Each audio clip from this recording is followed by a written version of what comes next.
Hello again. This is Janai Kennedy Silver here. I'm coming to you from Texas. Again, I'm spotlighting my videos on the lake. So here, this is our Lakeshore Drive.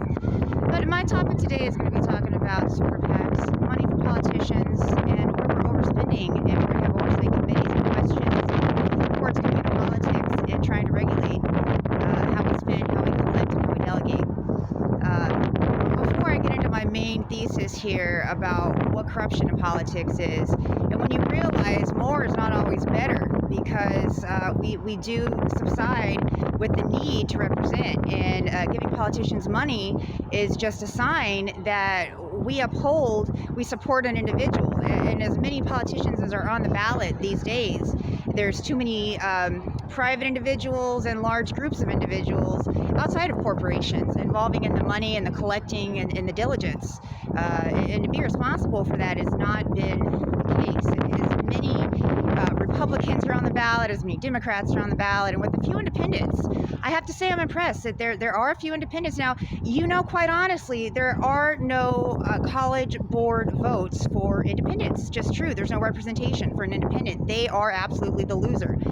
And with this message being intended to make things as simple as possible, we know that as many politicians are on the ballot, there's only one winner, and there's only one reason that we need a commander-in-chief. We need a president for the next election, and that is to be a leader. That is to take true responsibility and obligation to lead. Now, about the money, where the money is coming from. One thing from the 2020 elections is that I saw a surmountment of collections and individual power being represented from individuals below the poverty line, at the poverty line, and even in middle class. These weren't the wealthy, the corporations. These weren't big dollars, even $5 here and there. That's a good idea to go and ask for people to be a part of politics and to give what they can. Now, you think about who's on the $5 bill. That's Lincoln. That's Abe Lincoln, right? That's honest Abe. How many politicians are putting their face out there to be honest? And how many of them are honestly being fought for that? How many things are being misrepresented in the collections of this? That's an inequality of all of it. So even if you collect all the money and you make a super PAC about it, you've got a political action committee about it, you've got causes and purposes, and then here's where the feelings are hurt, here's where the hearts are broken. The outright ability to not concern compassionately as a human being, and I'm talking about you Americans, I'm talking about specifically the Republican Party, with you not having respect for previous members of the Republican Party. And I'm talking about our greats here. I'm talking about all the way back to 19 Rutherford B. Hayes. What did Rutherford do for this country, huh?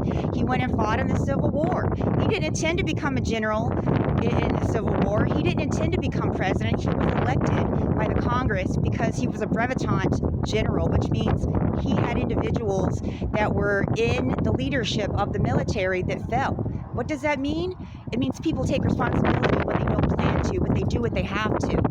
And so when you stop and think about Honest Abe, he's the one that signed our Emancipation Proclamation. He asked for slavery to be ended. It didn't in the Civil War, mind you. But his face being on that bill represents what this country is about freedom not being free, about individuals having to sacrifice, having to give due diligence in due time. And I just want to take a quick pause here and remind you, October 7th was a catastrophe in Israel. We have lives lost. We have a true humanitarian crisis again. And when we put this back into perspective, what are our core debates about? What are the representations about?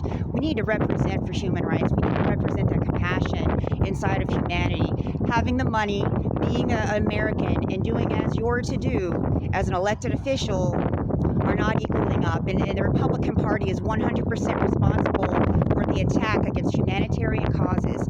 I'm not going to get into every issue that's been debated on TV and in small towns because it's literally disgusting. What I would like to do is explain the fact that no matter what organization you're with, no matter which representation, which cause that you are supporting, the wholehearted fact that we are all human, we all have to have concern for human beings. The word hate being spoken by politicians and women being in this debate as well. I hate to say it, but anyone without that consideration that this is your life, you do or you die, you represent when our country is in need and when we need a true leader, this argument is a waste of time. It's a waste of time on earth to give hatred towards others, to fight against the cause of human rights is absolutely a disgust. So in that retrospect, I can say I belong to more than a dozen different Democrat organizations out of Texas in the 2020 election cycle, in which had purpose, had cause, and had meaning. And whether I bring them up, their name, or tell you how many times they've faced death threats, or they have faced violence, or they have been brought out into the media, this has got to stop. You've got to draw the bottom line. You have to realize a gathering of people is peacefully. You have that civil right as an American, and you have to call for the cause of what the true leadership is of this country. It is not to debate and to negate which population holds which opinion, because we do not hold opinions against each other. We are talking about holding ourselves as a nation together and having a true leader which will not tolerate this amount of incompassionate, undignified course of action. So again, money's money. You can talk all you want. Talk is cheap. But when you get down to the practice of politics, you have to fathomicate. At the end of the day, how does consciousness sense in America? How does the argument continue to breed violence? How do we simply accept each other for who we are? Now, court rulings are court rulings, and ballots are on the issue, and debate. It's all a conglomerate mess, because more money breeds more problems. The reality is, when citizens gather together for peaceful, uniting issues, they can accomplish something. And what we should be accomplishing is to recognize that these are our citizens. They're caring for representation. What I'm against is constant arguing and debating about who gave who what because of why. Too many questions on the board. No one should be going through the 5 questions on accepting who has money from who and what you do with that money, politicians, when you give it back to the GOP or to the DNC. Long story short, you're holding it up all the way down the line. And if you're breeding the practice which ignores the factus of crimes against humanity being in play, the fact that we have had an absolute disaster in Israel, we have lives lost, we have individuals and politicians misrepresenting the truth to point countries to blame, and that is completely unfactual. I've gone on to public media and shown those representatives, I will call them a 4-letter word before I'll have respect for them, for the fact that you have no idea what people in that nation are facing. You have no idea what it's like to have a friend, a neighbor, anyone of your community go overseas and just not to hear from them. You have no idea how much grief you cause with how much disrespect. So before you argue about what all the money's about and who's given who what, break it down. It's simple business. People are gathering, they have a purpose, and they have a need.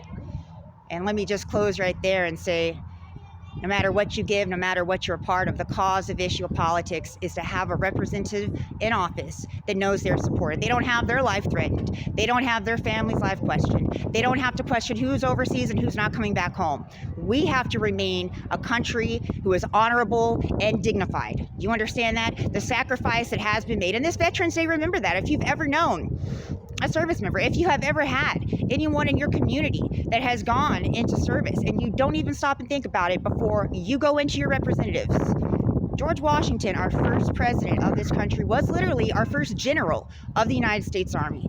So don't sit here and tell me the dollar bill is in your power and possession to ignore the fact that freedom is not free. Go ahead and appreciate who you are. And when you surrender your campaigns and realize not all of you can win on that ballot, do so with dignity and do so with respect and do so with the honor that we have lost American lives and that we will continue to be a nation that will fight and defend others. Thank you.